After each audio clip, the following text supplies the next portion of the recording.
तो आज हम पढ़ेंगे पर्यावरण से रिलेटेड विज्ञान की प्रमुख शाखाओं को और कुछ इम्पॉर्टेंट प्रतीक चिन्हों और उनके संकेत के बारे में। सिलेक्टेड पॉइंट्स है फ्रेंड्स, बस 2 से 3 बार वीडियो को देखकर आसानी से याद कर लेंगे और साथ ही साथ एक पेन और कॉपी लेकर बैठें और नोट्स बनाते चलें। 2 से 3 नंबर इस टॉपिक से मिलेंगे आपको सभी एग्ज़ाम्स में, तो इम्पॉर्टेंट टॉपिक है। तो इसी के साथ आगे बढ़ते हैं अपने टॉपिक की ओर। विज्ञान की प्रमुख शाखाएं।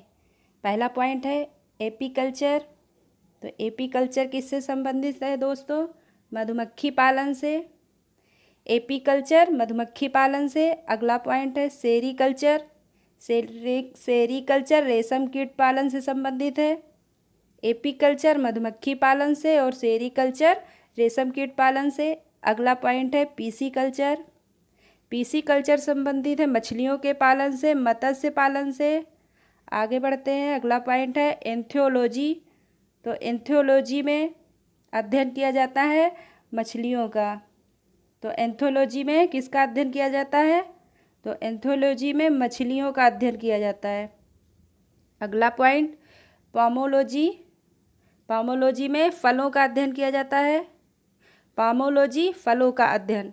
अगला पॉइंट है फ्लोरीकल्चर, फूलों की खेती। फ्लोरीकल्चर संबंधित है फूलों की खेती से। अगला पॉइंट है एंथोलॉजी।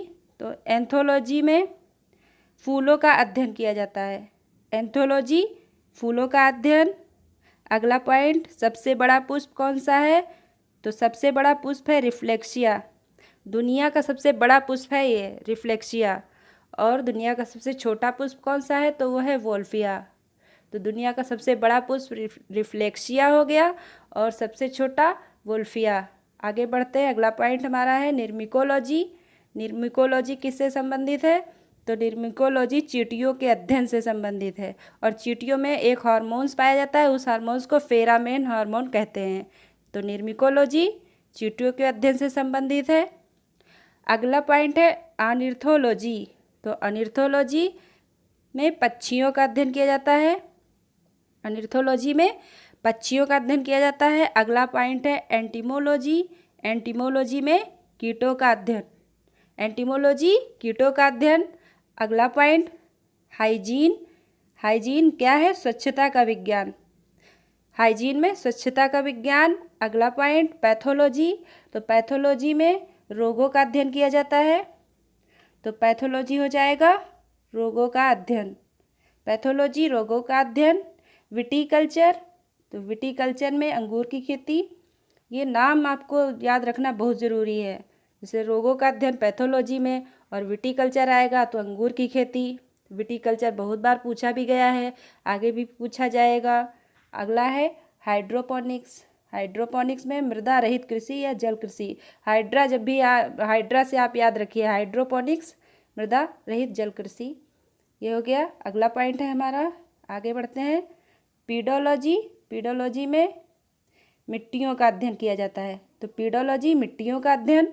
अगला पॉइंट डॉडियोलॉजी। डॉडियोलॉजी में झाड़ियों पेड़ों का अध्ययन किया जाता है। नाम से ही पता चल रहा है डॉडियोलॉजी, झाड़ियाँ पेड़ पौधे। तो डॉडियोलॉजी झाड़ियों और पेड़ों का अध्ययन।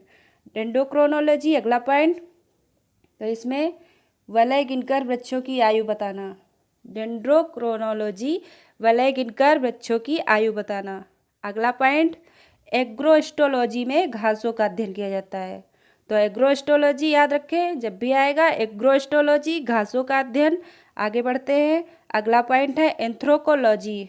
तो एंथ्रोपोलॉजी में मानव रीति रिवाज और रहन सहन का अध्ययन किया जाता है। एंथ्रोपोलॉजी में मानव रीति रिवाज और रहन सहन का अध्ययन।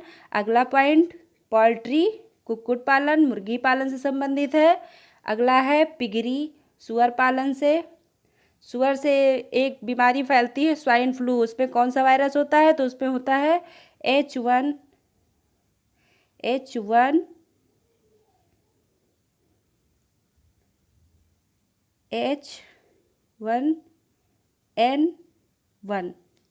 तो सुअर में स्वाइन फ्लू में कौन सा वायरस होता है? H1 और N1। आगे बढ़ते हैं, अगला पॉइंट है क्रायोजेनिक्स। तो क्रायोजेनिक्स में अति निम्न ताप की प्रौद्योगिकी, क्रायोजेनिक्स अति निम्न ताप की प्रौद्योगिकी, इसका अध्ययन होता है। अगला है ओलेरी कल्चर, सब्जी की खेती। तो ओलेरी कल्चर में सब्जियों की खेती का अध्ययन किया जाता है। तो आगे अगला पॉइंट है हार्टिकल्चर। हार्टिकल्चर में बागवानी का अध्ययन किया जाता है। तो हार्टिकल्चर संबंधित है बागवानी से, ओलेरी कल्चर संबंधित है सब्जी की खेती से, और हार्टिकल्चर बागवानी से संबंधित है। आगे बढ़ते हैं फ्रेंड्स, अगला है हमारा फाइकोलॉजी। तो फाइकोलॉजी में अध्ययन किया जाता है शैवालों का। फाइकोलॉजी किससे संबंधित है? शैवालों से। शैवालों का अध्ययन किया जाता है फाइकोलॉजी में। अगला है माइकोलॉजी। माइकोलॉजी में कवकों का अध्ययन किया जाता है। तो माइकोलॉजी किससे संबंधित है? कवकों से। अगला पॉइंट है लिम्नोलॉजी। लिम्नोलॉजी में झीलों का अध्ययन किया जाता है। तो लिम्नोलॉजी झीलों का अध्ययन। अगला पॉइंट ऑफियोलॉजी। ऑफियोलॉजी में सांपों का अध्ययन किया जाता है।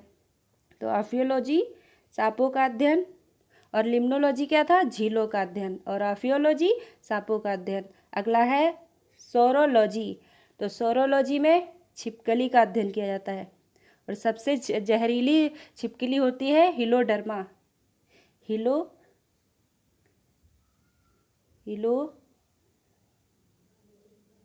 हिलोडर्मा छिपकली, ये सबसे ज़्यादा जहरीली छिपकली होती है। अगला है जीरोटोलॉजी। तो जीरोटोलॉजी वृद्धावस्था का अध्ययन किया जाता है। जीरोटोलॉजी वृद्धावस्था का अध्ययन। आगे बढ़ते हैं, अगला पॉइंट है ऑटोलॉजी। तो ऑटोलॉजी में कान का अध्ययन किया जाता है। ऑटोलॉजी कान का अध्ययन। रीनोलॉजी नाक का अध्ययन। ऑटोलॉजी कान का अध्ययन और रीनोलॉजी नाक का अध्ययन। अगला पॉइंट ओल्वीकल्चर। ओल्वीकल्चर में जैतून, सिरामिक्स, चीनी मिट्टी के बर्तनों का अध्ययन किया जाता है। ओल्वीकल्चर जैतून, सिरामिक्स, चीनी मिट्टी के बर्तनों का अध्ययन, और ओलेरीकल्चर सब्जियों की खेती। अगला पॉइंट हमारा न्यूमिस्मेटिक्स। न्यूमिस्मेटिक्स में सिक्कों और पदकों का अध्ययन होता है। न्यूमिस्मेटिक्स सिक्कों और पदकों का अध्ययन। आगे बढ़ते हैं, अगला पॉइंट है ऑन्कोलॉजी। ऑन्कोलॉजी में कैंसर का अध्ययन किया जाता है। तो ऑन्कोलॉजी कैंसर के अध्ययन से संबंधित हो गया। अगला पॉइंट है हमारा मेरीकल्चर। मेरीकल्चर में समुद्री जीवों का अध्ययन। तो अगला है हमारा कैलोलॉजी। सौंदर्य का अध्ययन किया जाता है। मेरीकल्चर याद रखें, ये इम्पोर्टेंट है, पूछा भी गया है कई बार। तो मेरीकल्चर में समुद्री जीव, और कैलोलॉजी सौंदर्य का अध्ययन है। अगला पॉइंट है हमारा एडेंटोलॉजी। तो एडेंटोलॉजी में दांतों का अध्ययन होता है। तो एडेंटोलॉजी दांतों के अध्ययन से संबंधित है। आगे बढ़ते हैं, अगला पॉइंट सिल्वीकल्चर। सिल्वीकल्चर वन एवं वन्य उत्पाद। सिल्वीकल्चर वन्य एवं वन्य उत्पाद से है, इम्पोर्टेंट है।